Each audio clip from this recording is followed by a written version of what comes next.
Pour ne rien manquer, abonnez-vous maintenant. Le Grand Matin Sud Radio, 7h-9h, Patrick Roger.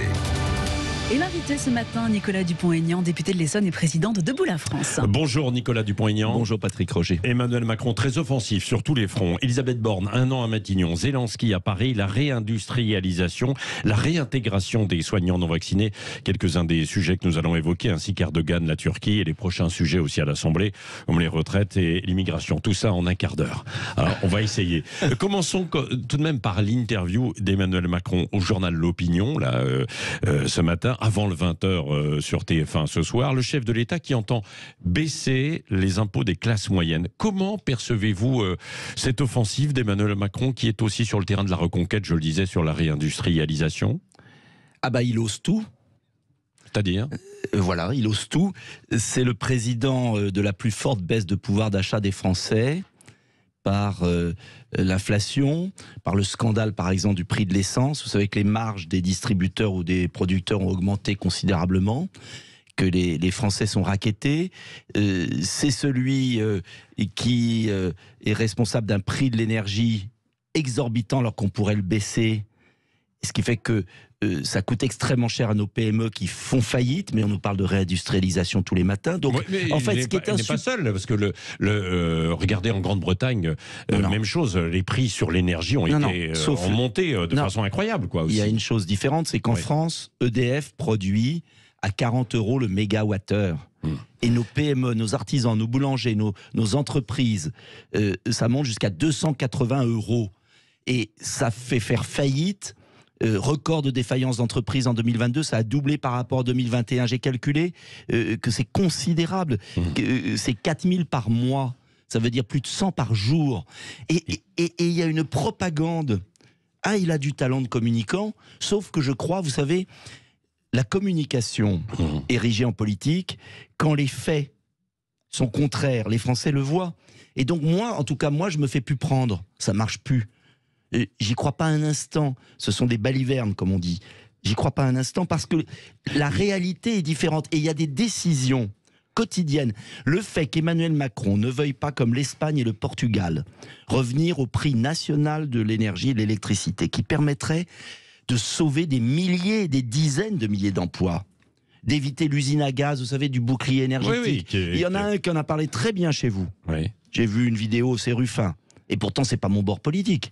Bon, ça veut dire que là, on a une décision qui pourrait être prise demain matin, qui permettrait de sauver des dizaines de milliers d'emplois. Il ne le fait pas. Et après, il nous raconte qu'il va baisser les impôts sur les classes moyennes. Oui, c'est ça. Pour les personnes dont le salaire est compris entre 1500 et 2500 €. Mais vous savez, quand vous avez été escroqué, si un jour vous avez acheté une voiture d'occasion à un garagiste véreux qui vous a vendu quelque chose qui vous a lâché au bout d'un mois, vous lui rachetez pas une voiture. Ce que je veux dire, c'est quand vous avez été trompé, vous continuez pas à être trompé. Alors, moi, j'espère, je crois quand même, que les Français sont pas dupes de cette offensive de communication. De communication, mais il y a quand même aussi des emplois à la clé sur la réindustrialisation. Mais non. Que ce soit à Dunkerque la semaine dernière, que ce soit à Sarreguemines aujourd'hui sur le photovoltaïque, ça va avoir lieu, ça. D'abord, moi, je vais vous dire une chose très franche. Je pose la question, Nicolas. Quand il y a une bonne nouvelle pour le pays, même si elle vient de Macron, je m'en réjouis. Bon. Simplement, j'ai beaucoup de méfiance parce que, souvenez-vous, des annonces comme ça sur des usines, 2026.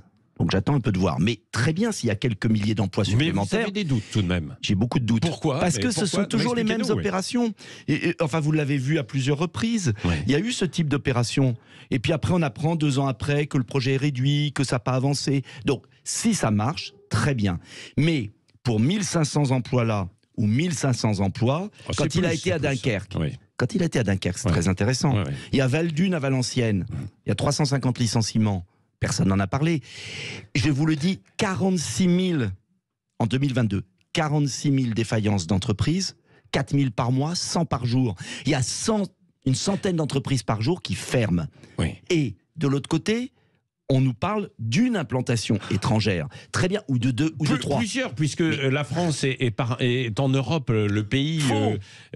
Alors voilà. Ah bon ? Alors j'ai vérifié. Ce pas le pays où il y a la plus forte implantation étrangère. Vous avez c'est très intéressant, ça. Ouais. Et il faut que les Français décryptent. Partout, j'ai lu dans les journaux, premier pays d'investissement étranger, 1200 implantations. Oui. Mais il y a un petit schéma à côté. Nous sommes le pays où il y a le plus faible taux d'emploi par implantation, 33. C'est 300 dans d'autres pays. Donc déjà, on n'est plus le premier pays en nombre d'emplois. Et puis après, on regarde un peu les chiffres. Il y en a 65%, ce sont simplement des extensions d'établissements existants. Donc on est exactement dans de la communication.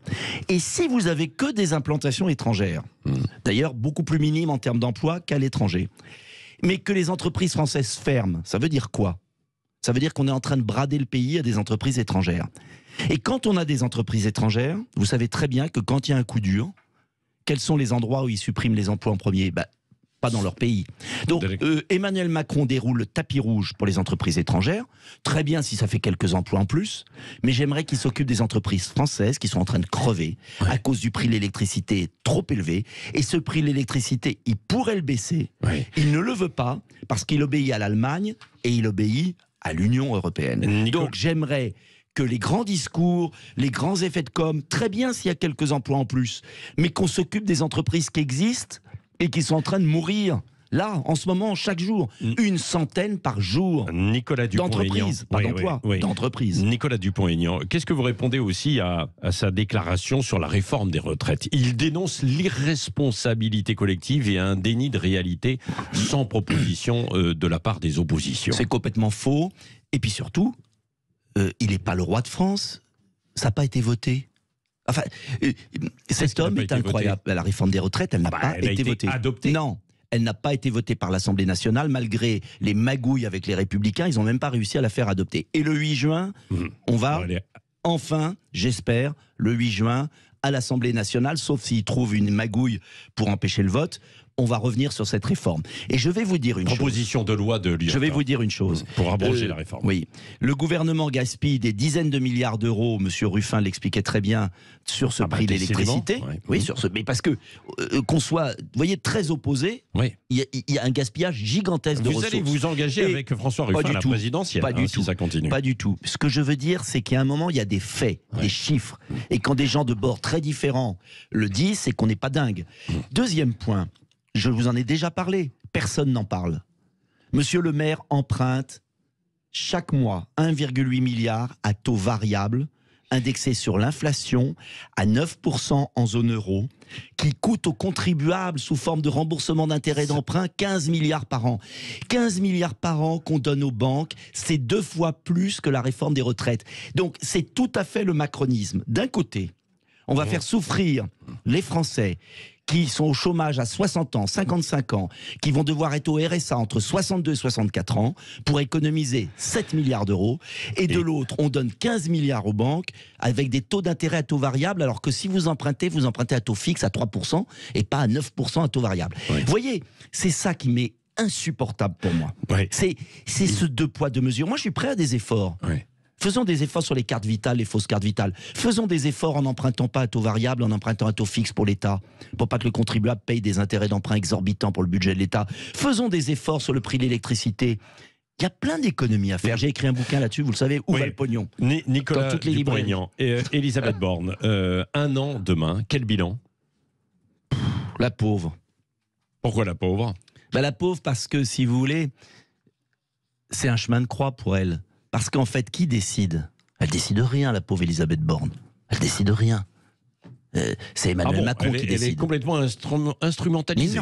Mais elle n'est pas instrumentalisée. Elle obéit et c'est son boulot. Mais ce que je veux dire, c'est faire passer Elisabeth Borne pour un bouc émissaire. Bon, très bien. Mais le problème, c'est pas Elisabeth Borne. C'est Emmanuel Macron. C'est lui qui a imposé une réforme sans vote. C'est lui qui refuse le référendum, c'est lui qui refuse la dissolution, c'est lui qui fait interdire des concerts de casseroles avec une loi antiterroriste. Cette image du 8 mai, désert, ces Champs-Élysées désert, mais c'était pathétique. Et moi je me dis, comment on va tenir 4 ans? Est-ce que vous croyez qu'elle est en sursis, Elisabeth Borne? Oui, je pense. On entend beaucoup Gérald Darmanin, il postule selon vous? Écoutez... Vous pouvez remplacer Elisabeth Borne par Gérald Darmanin, le maire et toute cette clique. Le pays part à la dérive. Moi, je souhaite qu'on traite les problèmes. Et je veux dire aux Français qu'on peut les traiter. On peut changer les choses. On peut améliorer. Parce que vous savez ce qui se passe. Je le vois bien, hier, j'étais dans ma circonscription encore. C'est qu'il y a un dégoût général. Sentiment d'un déclassement. Sentiment que... Et les gens me disent, mais c'est foutu. Non. Il y a des mesures à prendre, on peut faire de grosses économies financières, on peut aider les Français les plus modestes, on peut prendre des mesures. Oui, mais tout ça, ça coûte aussi d'un côté. Non, parce qu'on fait des économies. On l'a vu dans le quoi qu'il en coûte, non? Mais moi, je vous ai trouvé 20 milliards d'économies demain matin, et au lieu de faire souffrir les petits retraités, au lieu de mettre au RSA des gens à 62 ans jusqu'à 64 ans, je vous assure qu'on peut redresser le pays. Il y a des choses à faire. Et ce qui est révoltant, en tout cas pour moi, c'est qu'on le fait pas. Vous voyez, c'est ça qui... Et puis que je vois le cinéma, voilà. C'est terrible de voir ça. Ouais, Nicolas Dupont-Aignan, sur la réforme des retraites, vous pensez qu'il y aura obstruction pour empêcher l'étude de ce texte, c'est-à-dire du groupe Lyot, l'abrogation de la réforme des retraites le 8 juin? Moi, je pense qu'on peut avoir une majorité à l'Assemblée pour abroger la réforme des retraites, revenir à la démocratie, et que ce pouvoir est de plus en plus antidémocratique. C'est un pouvoir en fait faible.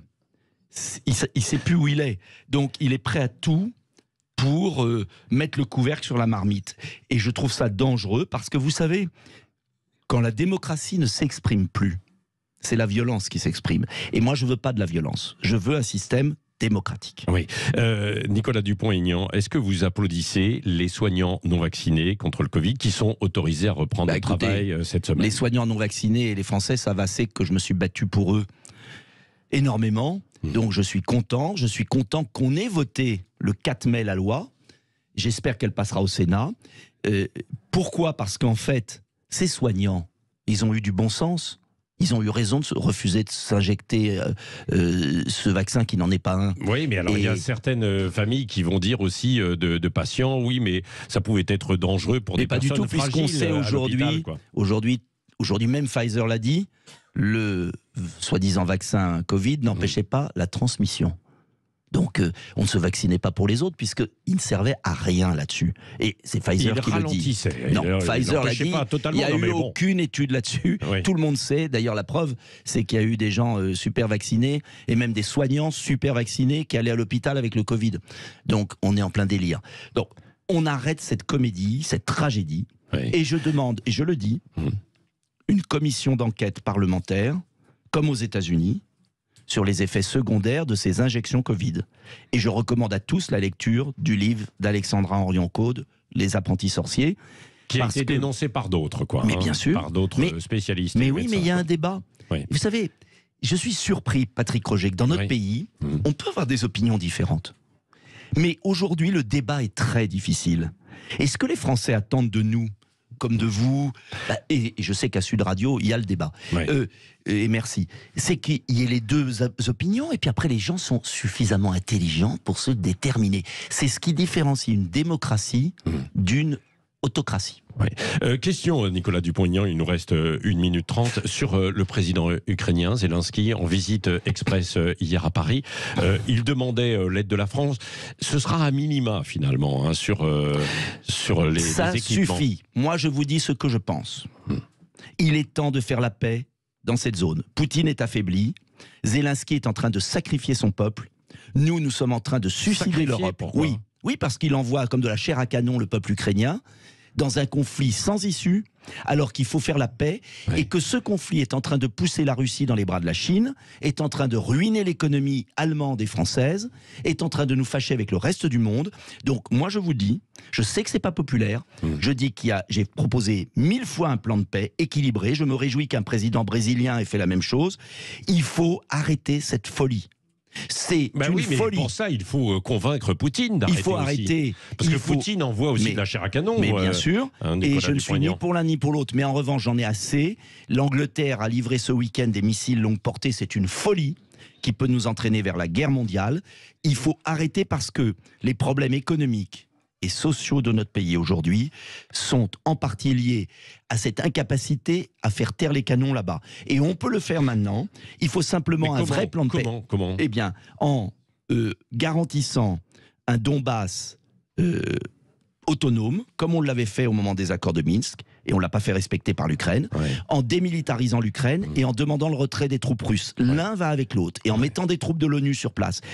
Vous savez, je voudrais que les Français comprennent que créer un champ de bataille au cœur de l'Europe, c'est marginaliser l'Europe face à la Chine et aux États-Unis qui se frottent les mains pour un siècle. Donc je veux la paix. Vous ne souhaitez pas la victoire de l'Ukraine?